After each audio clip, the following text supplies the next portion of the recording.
1번입니다. 보육계획 수립을 어떻게 하는지 묻는 질문이에요. 보육계획은 어린이집 원장의 철학과 표준 보육 과정과 계절, 명절, 행사 이렇게 세 가지를 섞어서 수립하시면 됩니다. 예를 들어서 저는 영유아를 존중하기 때문에 항상 아이들의 행복을 추구하는 편이에요. 그렇기 때문에 놀이를 존중하죠. 그래서 놀이 중심 보육계획안을 세우고 표준 보육 과정에서 참고해서 계절, 명절, 행사들도 함께 반영해요. 이렇게 말씀하시면 되죠. 일단은 원장님이 가장 중요하게 생각하시는 거 말씀하시는 게 첫 번째고요. 표준 보육 과정에 가장 중요한 이야기, 놀이 중심 보육 계획, 이런 것들 이야기해 주시면 좋고, 마지막에 계절, 명절, 행사, 요 이야기도 같이 넣어주시면 됩니다. 2번, 월간 주한 1일 보육 계획 안에 아이들의 흥미 요구 어떻게 반영하는지, 사례가 뭔지 물어봐요. 아이들의 흥미와 요구를 알아낼 수 있는 방법은 관찰이죠. 놀이를 관찰해서 흥미와 요구를 알아내죠. 그리고 놀이를 관찰해서 어떻게 했는가 구체적인 사례를 물어보거든요. 구체적인 사례는 일지에 같이 쓰시면 훨씬 더 확실합니다.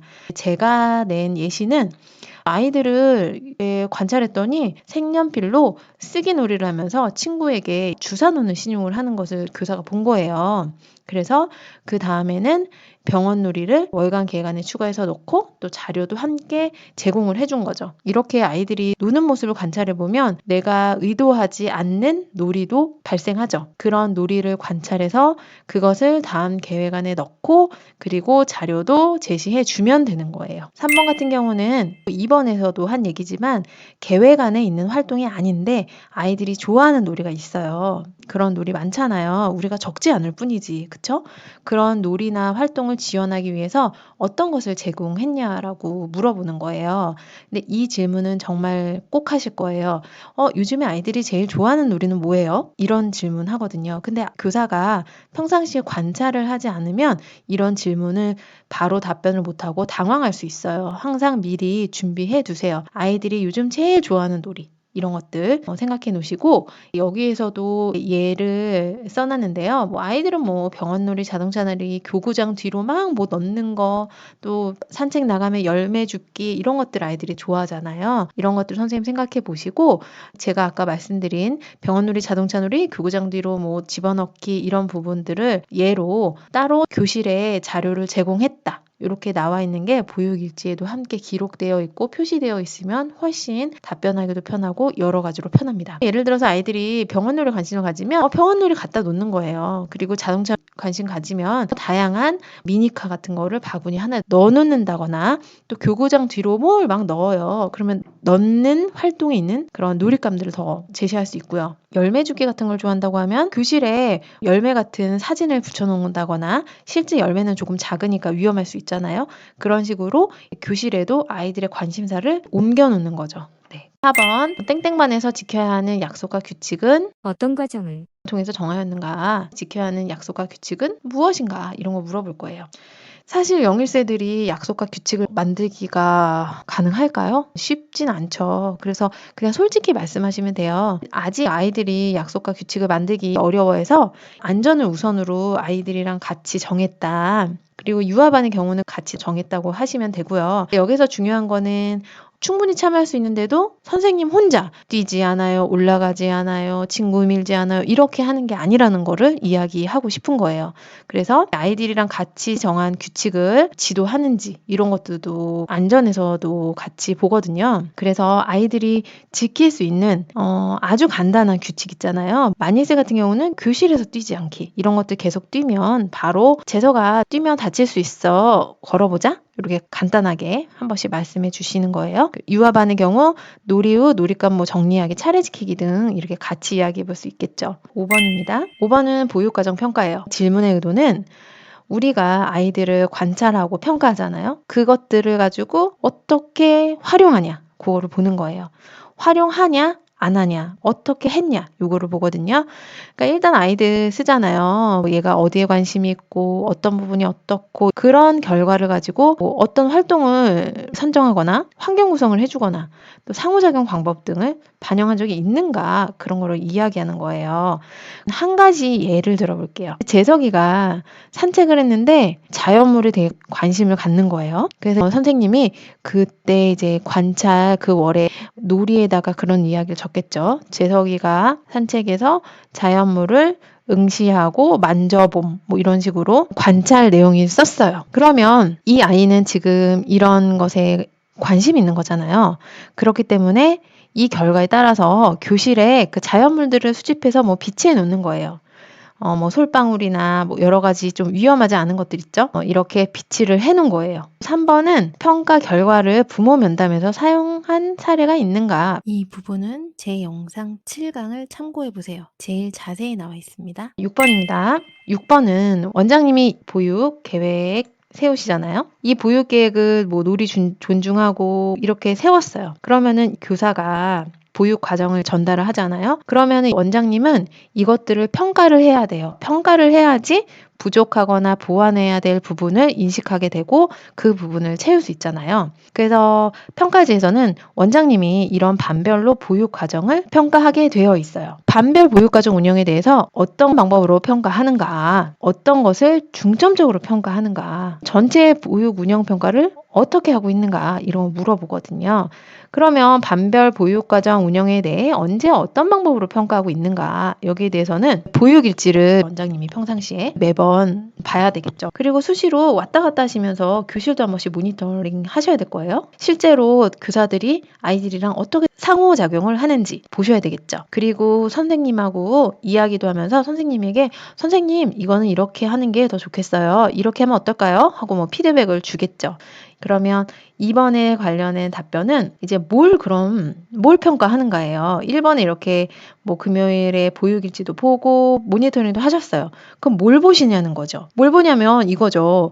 흥미 요구에 따른 보육 계획이 수립되고 실행되고 있는지. 이렇게 원장이 어떤 연간을 철학이랑 표준보육과정이랑 뭐 행사, 계절 뭐 이런 거 해서 해놨어요. 그러면은 교사가 그것을 세부적으로 소주제 이런 것들을 해가지고 수립을 할 거 아니에요? 그럼 잘 수립되고 실행되고 있는지 보는 거죠. 그리고 또 영유아가 주도적으로 놀이할 수 있게 상호작용하는지도 평가하겠죠. 원장님이 놀이 중심으로 연간을 짜놨어요. 그런데 선생님이 선생님 주도적으로 놀이를 하는 거예요. 그건 안 되겠죠. 그러니까 영유아가 주도적으로 놀이할 수 있게 상호작용하는지를 원장님이 또 한번 이렇게 평가를 하시는 거죠. 이거를 중요하게 생각해서 다시 한번 말씀드리자면 흥미와 요구에 따라서 하고 있는지 그리고 영유아가 주도적으로 놀이할 수 있게 상호작용을 하는지 이런 것들을 중요하게 본다. 3번은 어린이집 전체 보육과정 운영평가를 어떻게 하고 있는가 1번이랑 비슷한 이야기겠죠. 반별 보육계획, 보육일지, 뭐 담임교사와의 면담, 또 보육실 왔다 갔다 하면서 관찰 지도도 하잖아요. 그리고 이런 것들을 하면서도 학기 말에는 다시 한번 하고 있어요. 이거는 약간 구두로 한다고 치면 학기 말 평가는 우리가 서류로 하고 있어요. 근데 이거를 1학기마다 한 번 할지 1년에 한 번 할지는 원장님의 그 원에 따라서 자유로 할 수 있는 겁니다. 7번 원장은 반별 보육과정 평가를 어린이집 운영에 어떻게 반영하는가. 우리 지금 6번에서 이렇게 평가를 했잖아요. 그럼 그걸 갖고 또 활용해야 되잖아요. 평가지는 이 활용하는 걸 굉장히 중요하게 항상 생각해요. 활용을 어떻게 해요? 이렇게 평가해보니까 어땠어요? 그래서 어떻게 해야 되겠군요. 이 얘기를 하는 거예요. 보육과정 운영 평가를 해보니까 어떤 것을 보완해 줄지 무엇인지 파악하여서 지원하게 된다는 거죠. 예를 들어서 제가 원장이라고 가정을 해서요. 제가 이제 선생님들의 보육과정 평가를 해보니까 교사가 아이들이 주도적으로 놀 수 있게 상호작용하는 부분이 조금 미숙하다는 걸 알게 된 거예요. 그래서 교사 회의 시간에 제가 이 부분을 함께 선생님들과 논의했어요. 근데 이제 선생님들도 공감을 해요. 원장님 아이들 주도적으로 놀이 상호작용하는 거 너무 어려워요. 잘 모르겠어요. 이런 얘기가 나온 거예요. 그래서 그래요 선생님? 그러면 우리 내년에는 재교육 주제로 이런 주제를 한번 다뤄봅시다 해서 실제로 그런 교육을 내년에 받기로 계획을 했다. 이렇게 말씀하시면 되는 1번 예시는 관리동 어린이집을 기준으로 했습니다. 대부분 관리동 어린이집이 단지 내 나무들, 꽃들이 잘 마련돼 있잖아요. 아이들이 충분히 자연을 경험할 수가 있죠. 단지 내 꽃과 나무가 없는 단독 어린이집이라면 어린이집 앞쪽에 화분을 마련해서 아이들이 항상 오갈 때 볼 수 있도록 한다고 예를 한번 들어봤고요. 영유아가 자연을 경험할 수 있도록 어떻게 지원하는가? 이것들은 사실 가장 좋은 건 아이들이 자유롭게 탐색할 수 있게 지원하는 거죠. 흥미와 관심을 보이는 사물과 자연을 즐기도록 두는 거예요. 흥미와 관심, 요구 이런 것들을 그냥 외워두세요. 실외놀이가 나와서 잠시 드리는 말씀이지만 아이들의 실외놀이는 아이들끼리 손을 잡게 하고 아파트 단지 주변 한 바퀴 도는 것이 실외놀이가 아닙니다. 바깥으로 나가서 아이들이 미끄럼들도 타고 오르고 내리고 신체 활동도 하고 자연을 마음껏 즐길 수 있도록 자유롭게 놔두셔야 돼요. 여기서도 충분히 자연을 경험할 수 있도록 그렇게 지원한다고 말씀하시면 됩니다. 2번, 1번에서 한 얘기가 이어집니다. 바깥놀이에서는 주로 어떤 놀이나 활동이 이어지는가? 어떻게 진행되는가? 대부분 어린이집 근처에 놀이터가 있을 거예요. 신체 활동도 좀 하시고 자연도 경험하게 하고 영유아의 흥미와 요구에 따라 주도적으로 놀이하게 돕는다라고 답변하시면 됩니다. 아이들이 이용할 수 있는 신체 놀이 기구가 없거나 자연을 경험할 수 있는 자연물 등이 없다. 그렇다고 하면은 이것은 따로 마련해 두셔야 돼요. 예를 들어서 공터에 시소나 미끄럼틀 등도 갖다 놓으시고 화분 같은 것도 몇 개 갖다 놓으시면 됩니다. 3번은 바깥놀이 시 자연을 직접 경험하는 활동으로 어떤 것들이 이루어지는가, 어떻게 진행되는가 하는 질문입니다. 구름도 보고 바람도 느껴보고 꽃잎도 관찰하고 이런 것들을 아이들이 마음껏 느낄 수 있게 지원하는 겁니다. 운전할 때 들어보세요. 정사탕의 미니멀 평가제. 4번은 신입어나 어떻게 적응을 돕는가. 여기서는 원마다 기준이 다를 수 있기 때문에 예시 답변이라는 걸 알아두시고 최소한 기준을 잘 생각해 보시면 될 것 같습니다. 대부분 신입어나 적응은 최소한 5일입니다. 근데 아마 이런 질문도 할 거예요. 맞벌이 가정의 경우 부모가 적응을 돕기 힘들 때는 어떻게 하세요? 이런 거 물어볼 수 있어요. 그때는 가정의 상황에 맞게 부모님하고 상의해서 조절하신다고 말씀하시면 됩니다. 그리고 어떤 점을 배려하는가? 안정적으로 적응할 수 있도록 개별적인 성향을 고려한다. 예를 들면 아이들이 적응할 때 자기가 좋아하는 애착 인형이나 장난감 같은 거를 가지고 올 수 있잖아요. 이런 것들을 배려한다라고 하시면 되겠죠? 신입 부모 오리엔테이션은 서면으로 대체했다고 하더라도 기록을 꼭 남겨주세요. 신입 부모 오리엔테이션은 올해는 다 하셨을 것 같은데요. 대면으로 하셨을 때 OT를 하시고 기록해 놓으시면 됩니다. 사진은 특별히 필요는 없습니다. 5번 말씀드리겠습니다. 보육실 참관을 원하는 부모들에게 어떤 절차와 방법을 마련하고 있는가? 어떻게 안내하는가? 이런 것들을 물어보는데요. 언제든지 참가는 가능하다고 운영 안내에 써주시면 되고요. 언제든지 가능하긴 하지만 사전 신청이 필요하겠죠. 사전 신청이 필요하다는 지침들을 현관 입구 게시판에 관찰을 받는 날도 꼭 게시를 해 두시고요. 운영 안내 자료에도 같이 껴 놓으시면 됩니다. 6번, 최근 1년에 부모가 어린이집 운영 지원에 참여한 적이 있는가? 언제 어떤 방법인가? 부모가 운영 지원에 참여할 수 있는 방법을 운영 안내 자료에 포함시켜 주세요. 그리고 그 안내에 따라 참여한 기록도 있어야 합니다. 만약에 안 하셨다면 가장 급하게 할 수 있는 것이 급식 도우미가 있고요. 간단히 운영 일지에 적어 놓으시면 됩니다. 7번, 현재 재원하고 있는 영유아의 가족 문제에 대해서 알고 있는 사례가 있는가? 이런 부분에 대해서는 가족의 문제, 어떻게 지원하나, 지원 전문가 정보를 알고 있나, 이런 것들을 물어보는 건데요. 특히나 한부모 가정, 다문화 가정, 외국인 가정, 발달에 어려움이 있는 아이를 둔 가정이 있다고 하면 모든 교사가 내용을 알고 계시면 됩니다. 가정의 문제를 파악하는 방법은 대부분의 어린이집이 정기적인 상담을 통해서 하기도 하고요.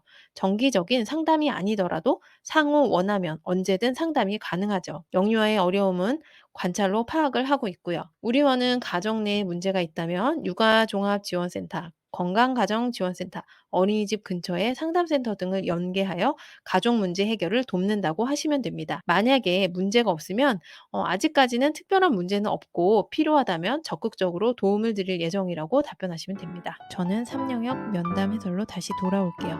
오늘도 아이들 영아들이 사용하는 놀잇감 어떻게 하는지 청결에 관련된 이야기예요. 세척할 놀잇감 독감 제목 하나 붙이셔가지고 바구니 하나 마련하시면 됩니다. 그리고 여분의 친구는 당연히 1회 사용 후 바로 세탁이죠. 그리고 공기청정기는 각자 어린이집마다 기준이 다를 거고요. 식품 알레르기 질환에 대한 지침 내용을 알고 있는가? 이건 지침이 있어야 되고 교사들이 숙지하고 있어야 됩니다. 지침의 내용을 보호자에게 어떤 방법으로 안내하는가? 입학 때 식품 알레르기 조사를 하시고 거기에 따라서 어떻게 하실지 부모님과 상의하실 거예요. 그리고 해당 영유아는 어떻게 지원하고 있는가? 일단은 제 것이 가장 중요하고요. 계란 알러지 아이가 있으면 계란을 주지 않는 거죠. 계란말이가 나오는 날은 계란을 주지 않는 거예요. 그럴 때는 가정에서 보내주시고 가정에서 보내준 음식이 있는 경우에는 일지에 꼭 적으셔야 돼요. 유재석 계란말이 대체식품 김구이 보내주심 이런 식으로 꼭 써주셔야 돼요. 이런 부분 꼭 확인합니다. 3번 당일 급식 남으면 어떻게 하는가?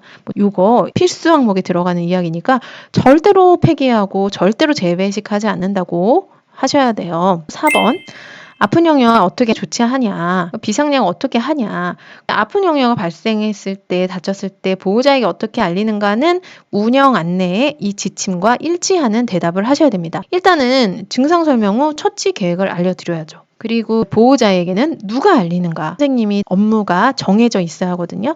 우리가 비상시 대처 방안 때도 업무 분담이 있어야 되지만 이렇게 아픈 영유아나 사고로 다친 영유아가 있을 때도 분명히 업무 분담이 되어 있어야 합니다. 이 부분을 놓치시는 원들이 많아요. 비상시에만 되어 있어요. 아팠을 때는 안 돼 있는 경우가 많아요. 그래서 운영 안내 자료에 보시면은 다 나와 있는 부분이에요.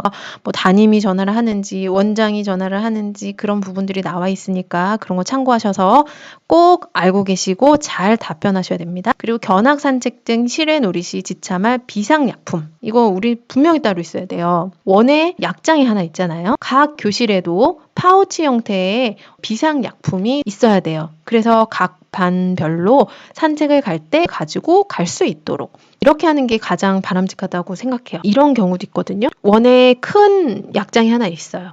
그리고 현관에 야외용 비상약품이 있어요. 절대 그렇게 하지 마시고 각 반에 비치할 수 있도록 그렇게 관리를 하셔야 됩니다. 5번 일간의 건강 영양 교육 기회 어떻게 제공하는가, 어떻게 자연스럽게 하는가, 급 간식 시 영양 교육 하시고 화장실 사용 시 건강교육, 손 씻기 일상적으로 한다. 보육 활동을 통해 자연스럽게 한다. 그리고 영유아가 직접 그 활동을 할 때 반복적이고 자연스럽게 얘기해준다. 가끔 노래로 해주기도 한다. 이렇게 말씀하시면 됩니다. 그리고 개별 또는 소집단으로 건강 영양 관련 교육적 경험을 제공하는가? 교육적 경험이라는 이야기는 뭐가 떠올라요? 자료가 떠오르지 않나요? 교육적인 경험을 제공하기 위해서 동화책 그림 자료 같은 거를 비치하기도 한다. 이렇게 대답하시면 되고요.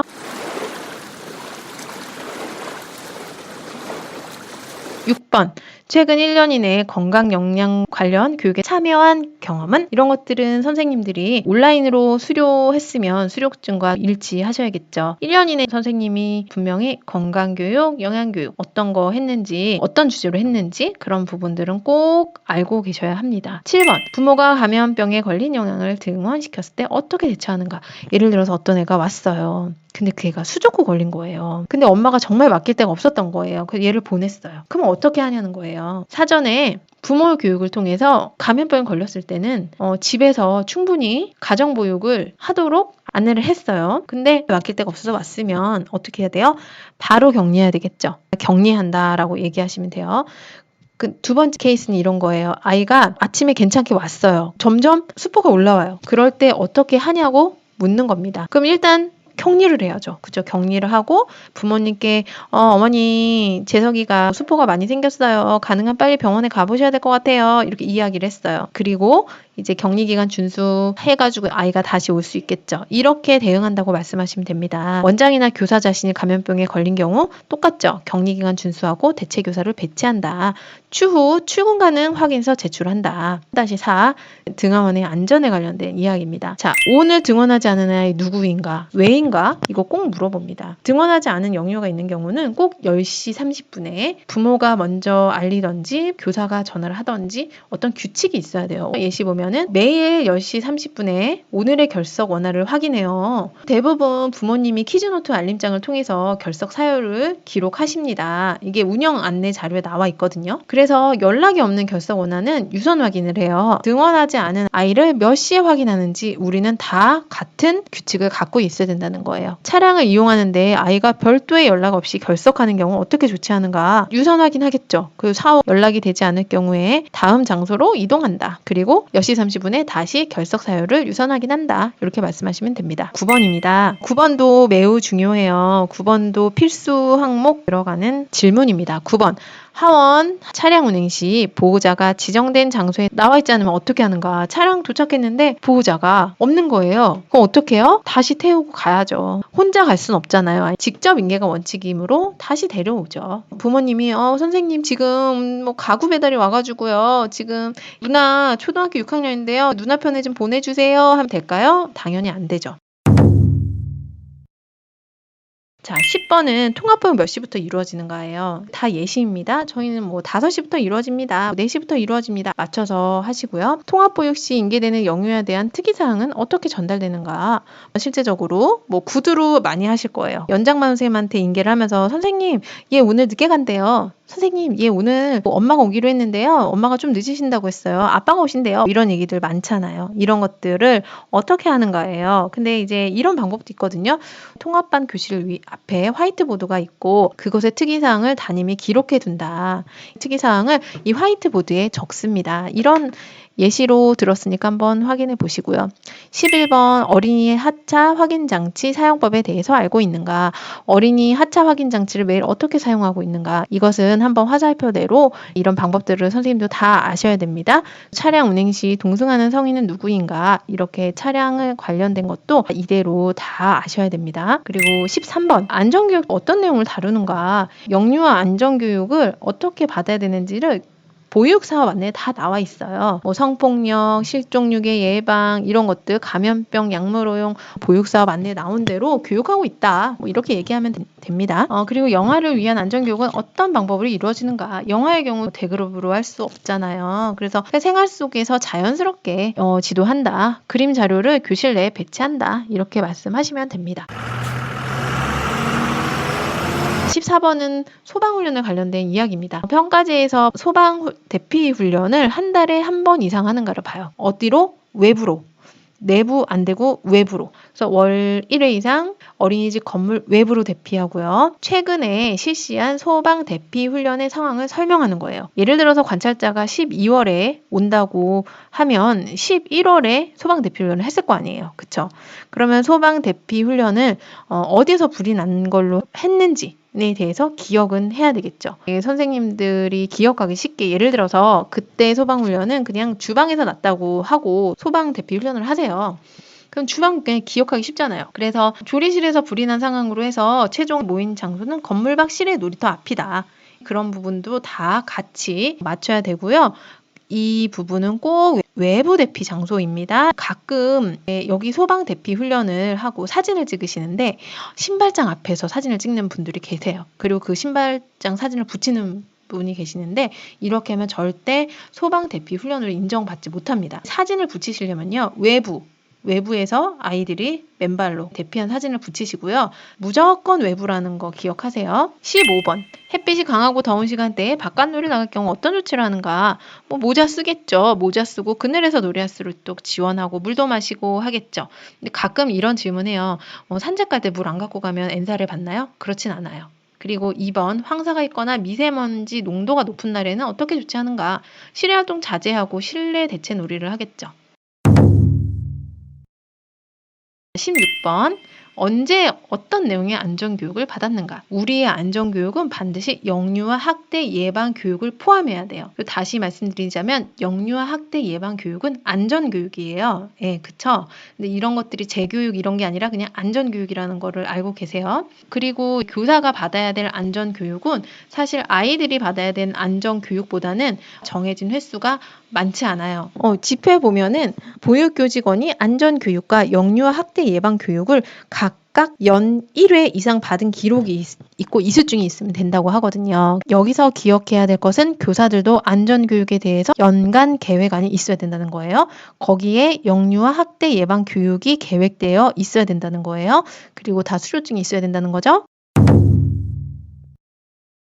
17번. 비상사태를 대비하여 분장된 업무 중 자신의 역할을 비상사태 때 어떻게 선생님들이 역할을 해야 되는지는 잘 정하시면 돼요. 근데 너무 어려운 것을 정하면 기억이 잘 안 날 가능성이 높아요. 예를 들어서 어린이집에 비상구 쪽에 가까운 교사가 그 비상구를 책임진다거나 이렇게 본능적으로 생각했을 때 편하게 기억할 수 있게 정하시는 것을 추천드립니다. 그리고 응급처치 교육을 받은 내용 중 가장 유용한 정보는 이거는 교육을 받은 자한테 물어봅니다. 평가제에서는 교사들 중에 한 명이라도 심폐소생술 교육을 받았다면 인정이 되고 있어요.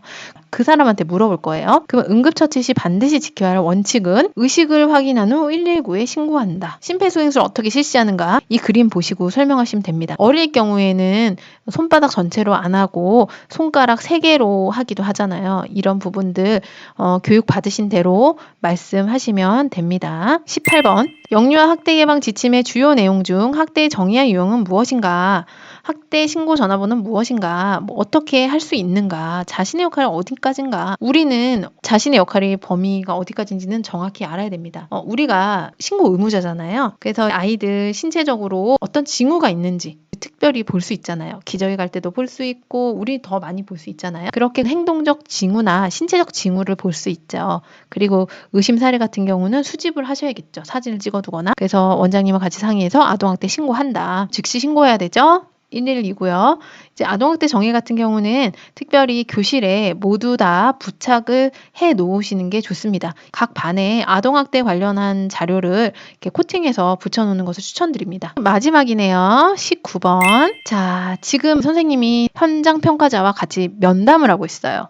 이제 그 평가자가 물어볼 거예요. 선생님, 이 장소에서 가장 가까운 소화기가 어디 있어요? 이렇게 물어보거든요. 이 소화기 자리는 꼭 알고 계셔야 돼요. 그리고 소화기 어떻게 하는지 다 아시죠? 핀을 뽑는다, 호스를 불 쪽으로 향한다, 손잡이를 힘껏 움켜쥔다, 이런 것들 이야기하시면 됩니다. 그리고 비상용 미끄럼틀대는 사용하시는 부분들이 있으시면 대답하시면 됩니다.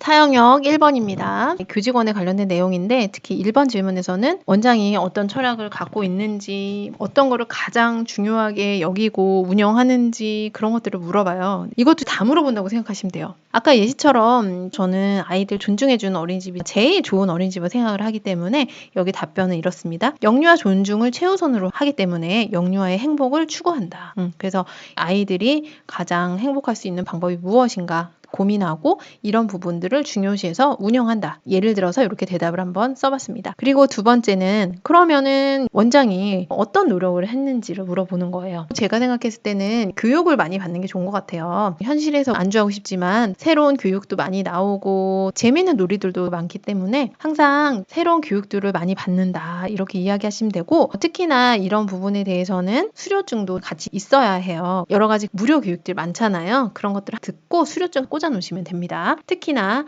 어린이집 재무회계 교육은 꼭 포함이 되어 있어야 됩니다. 재무회계 교육 들으시고 놀이 중심 교육 과정도 하나 들으시고 하시면 됩니다. 이번엔 이제 선생님들한테 하는 질문인데요. 교사 회의 등에서 마음대로 안건을 낼 수 있는지, 원장님이 교사의 의견을 잘 묻는지 그런 이야기거든요. 마지막 회의 시간에 어떤 이야기를 했는지 좀 기억해 놓는 게 좋습니다. 그리고 교직원을 존중하며 소통하려고 노력한다. 의견을 묻거나 제안을 경청하고 민주적인 방법 가장 중요하거든요. 얘도 하나 이렇게 넣어놨는데 교사 회의록에서 가장 드러나야 될 것은 누구나 제안을 할 수 있고 선정을 하기 위해서는 민주적인 방법으로 선정을 한다. 그게 끝이에요. 그 과정만 보여주면 되거든요. 누구나 제안을 할 수 있고 과반수 의견을 반영하여 주고 경청을 한다. 이렇게 이야기를 하면 됩니다. 그리고 교사가 의견을 제시했을 때 수용한 적이 있는가 면담에서는 이런 사례도 꼭 물어봅니다. 이런 예시를 들어놨어요. 원장님 아이들하고 놀다 보니까 물감을 아이들이 튜브를 좀 힘들어 하니까요. 아이들이 쓸 수 있는 영화 물감 있거든요. 좀 필요할 것 같아요 했더니 이제 원장님이 마련해 줬다는 거죠. 그런 식으로 교사가 뭔가 요청했을 때 원장님이 들어준 그 사례가 있으면 교사도 그 얘기를 기억했다가 꼭 이야기해 주셔야 됩니다. 3번에서 아까 나왔던 교사 회의록에 관련된 이야기예요. 최근에 회의록에 있었던 내용 중에 기억나는 것들 이야기하고 또 자신이 운영하는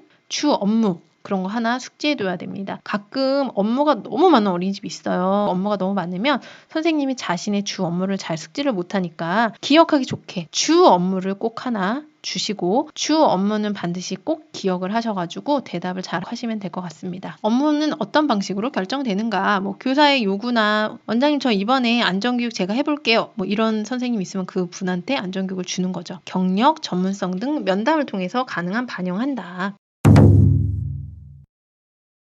4번입니다. 면담을 얼마나 정기적으로 하는가, 그리고 시기와 이유에 대해 알고 있는가, 이런 걸 물어보는데요. 정기 면담은 연일에 하죠. 마지막에. 그 외에 상호 요청 시 원장님 저 힘들어요 하거나 선생님 고민 있어요, 이렇게 서로 그런 면담을 수시로 한다. 교사의 어려움과 고충을 파악하고 지원하기 위함이다. 이렇게 개별 면담은 뭐 학기 말에 하던지 연말에 하던지 그것들은 다 공통되게 대답하셔야 되고요. 면담은 주로 어떤 내용이 이루어지는가, 어려움을 같이 상의하는 거죠. 그렇게 말씀하시면 되고, 5번 근로계약에 대한 이야기예요. 동의어 확인, 이런 이야기입니다. 휴게 시간 어떻게 사용하는지, 근로계약을 상호 나누어 가졌는지, 이런 것들 선생님 다 잘 알고 계시고 대답하시면 됩니다. 6번 취업규칙은 복무 규정이 설명도 들어야 되고 사인도 되어 있어야 되고 교사실에도 걸려 있어야 돼요. 그런 부분들 챙기시고 교사의 급여 어떤 기준으로 책정되어 있는지, 경력 관련해서 그런 호봉이나 이런 것도 이야기하시면 되고요. 보수 규정에 대해서 아는가, 보수 규정에 준하여 보수를 지급받고 있는가, 이런 부분에 대해서도 잘 대답하시면 됩니다. 7번 직무 스트레스 관련한 이야기입니다. 직무 스트레스 완화하고 유지할 수 있는 기회를 어떻게 제공하는가. 우리 뭐 교육 같은 거, 콘서트 같은 거 선생님한테 알려드리잖아요. 그런 부분들 다 이야기하시면 됩니다. 8번 같은 경우는 교직원의 복지 어떤 거를 실시하고 있는가. 명절 선물, 뭐 스승의 날, 생일 선물, 체력 단련비 등 원해서 하고 있는 것들이 있으면 말씀하시면 되고요. 모든 사람한테 제공되어야 되고 그렇게 제공받고 있다고 말씀하시면 됩니다.